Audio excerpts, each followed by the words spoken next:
Hey, what's up mga ka-voters? I am your newscaster, Girly Reyes Burnley, and welcome to our Halalan 2025 vlog series. Simple lang ang drill. Real talk, smart choices, walang bias, just facts. Have you heard of Attorney Vic Rodriguez? If not, you should check this out. Let us get to know who Attorney Vic really is. So, his full name is Attorney Victor Direct Rodriguez, born on December 23, 1973, a legal professional and public servant. He earned his law degree from the University of Santo Tomas and is now running as an independent candidate for senator, bringing with him years of experience in governance and legal advocacy. Attorney Vic has dedicated over 30 years to public service in the Philippines, beginning his political journey at a young age of 19. So now let's talk about his public service timeline. On 1992 to 1996, he was elected as barangay captain of Sacred Heart, Quezon City, becoming the youngest to hold this position at 19. In 2002, he joined the Quezon City government as special assistant to the Chief of Business Permits and Licensing Office under Mayor Feliciano Belmonte Jr. In 2003, he co-founded Rodriguez and Partners Law Firm, serving as managing lawyer. Lastly, on 2022, he served as Executive Secretary under Ferdinand Bongbong Marcos Jr. From June 30 to September 17. Let's talk about his legal and political engagements. First one is the campaign rule. He acted as a spokesperson and chief of staff for Marcos Jr. during the 2022 presidential campaign. Second, party leadership. Held the position of Executive Vice President and General Campaign Manager of the Partido Federal de Pilipinas during the 2022 election. Third, legal associations. So, he served as president of the Quezon City Trial Lawyers Leg and Deputy General Counsel of the Integrated Bar of the Philippines. And now let's talk about the integrity and strong work character, accountability, and transparency. Allegations of corruption and misconduct. So, Rodriguez faced allegation of corruption, including claims that he requested a 100 million bribe for a government appointment. He publicly denied these allegations, dismissing them as gossip and stating that there was no evidence to support such claim. Resignation and fallout with Partido Federal de Pilipinas. Rodriguez resigned as Executive Secretary in September 2022, citing the need to spend more time with his family. He was subsequently expelled from the PFP, the political party that supported Marcos' presidential bid. The party's executive committee accused him of incompetence, disloyalty, and mishandling of appointments, particularly highlighting that no PFP members were recommended for a government position during his tenure. Recent political activities. In December 2024, Rodriguez, along with other political figures, filed a petition with the Supreme Court challenging the constitutionality of the 2025 national budget. They cited alleged irregularities, including blank pages in the budget documents. Rodriguez argued that such discrepancies could constitute criminal offenses, especially violations related to the falsification of legislative documents. Sugar rotation controversy. On August 2022, the issuance of Sugar Order No. 4, which authorized the importation of 300,000 metric tons of sugar, stirred controversy due to its lack of direct approval from President Marcos. While Rodriguez was not directly implicated, the Senate minority held him partially accountable due to its lack of response to agriculture officials' concerns about the importation. So let's talk about the commitment to national development and social welfare. In one of the senatorial interviews, senatorial aspirant Rodriguez advocated for diplomatic solutions, anti-corruption laws, and economic reforms. He has a strong advocacy for transparency, accountability, peace, and security. Rodriguez advocated relocating resources to agriculture and cutting unnecessary expenditures such as a program of appreciations and excessive aid programs. Rodriguez suggested providing targeted subsidies to fishermen, farmers, and drivers. He called for reforms in the energy sector, including eliminating the practice of passing system losses onto consumers and holding power companies accountable. Furthermore, he opposed treating water and electricity as commodities, warning that such a stance would exacerbate poverty. On healthcare, Rodriguez deemed it unconstitutional and unacceptable for the government to withdraw subsidies for PhilHealth, advocating instead for penalizing incompetent management within the agency. Rodriguez also proposed significant labor reforms, including abolishing the regional wage system and instituting a legislative uniform wage across the country. On social issues, Rodriguez voiced support for penalties against political codes, the death penalty for plunder and drug-related crimes, and opposition to divorce.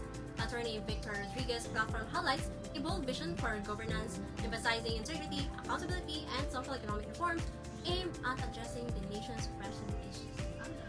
And that's a wrap for today's vlog mga ka-voters. Remember to stay informed and fact-checking. Hey! What's up mga kaboters? I'm your newscaster girly Stephanie Rao and welcome to our Halalan 2025 vlog series. Simple lang ang drill. Real talk, smart choices, walang bias, just fun. Hi everyone! Today's vlog is just a quick look of one of the candidates in the upcoming 2025 Philippine elections, former Senate President Vicente Tito Soto III. Also known as Vicente Castillo Soto III, he served as the 23rd Senate President from 2018 to 2022 and has a long history in public service. Soto's leadership shines through his multiple term as senator and his work with dangerous drug boards, where he took a holistic approach to solving drug issues in the country. He has a strong educational background also, where he graduated from Colegio de San Juan de Letran with a degree in English. He deeply understands both national and global issues, from healthcare and education to maritime laws. One of his notable bills in the Maritime Zones Act, which helped define the Philippines' maritime boundaries. He believed in sincere public service even without cameras around and upholds integrity and accountability in governance. Well, lastly, he has a proven record in healthcare and education advocacy, backing laws like the Universal Healthcare Act and support program for students. Here's a quick vlog about another 2025 senatorial candidate. It is Philip Maiket Epe Salvador, a well-known Filipino film and television actor. Salvador tried to enter politics before, running for Vice Mayor of Mandaluyong in 2001 and Vice Governor of Bulacan in 2016, but has not held any government position so far. He studied at Santa Cruz Elementary School and Manila High School, which led the foundation of his successful acting career. He has shared plans to focus on peace and order forums, especially on crime and rehabilitation, but details on his broader policy agenda are still unclear. He said he's motivated by the voices of the helpless and hopeless, showing his desire to help the marginalized, though there's no solid public record yet of past service or advocacy work. One issue to note, in 2006, he was convicted of estafa and sentenced to 20 years in prison. The case was still under appeal of 2009, which raises concern from some about his integrity. And finally, there's limited information about his instance or transparency and advocacy in areas like healthcare and education. And that's a wrap for today's vlog, mga kaboters. Remember to stay informed every day. Bye! Hey everyone, today let's dive into the story of someone who's been a constant voice for the poor and the workers and the underrepresented, Teodoro Teddy Acevedo Casino. Teddy isn't your average politician. He's a former congressman, a passionate activist, and a true advocate for social justice, born on November 15, 1968 in Davao City. His journey started with a deep sense of service. He studied sociology at the University of the Philippines, Las Bañas, and even back then he was already active in the student movements and became editor-in-chief of the student paper. But he didn't stop there.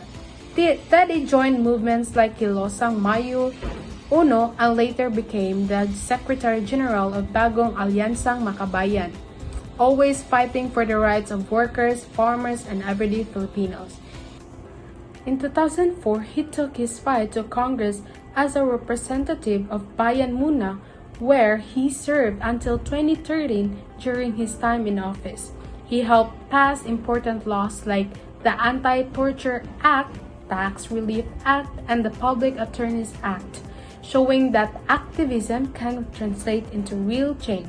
Aside from politics, he's also a writer and a columnist, using his voice in media outlets to continue pushing for reforms and justice.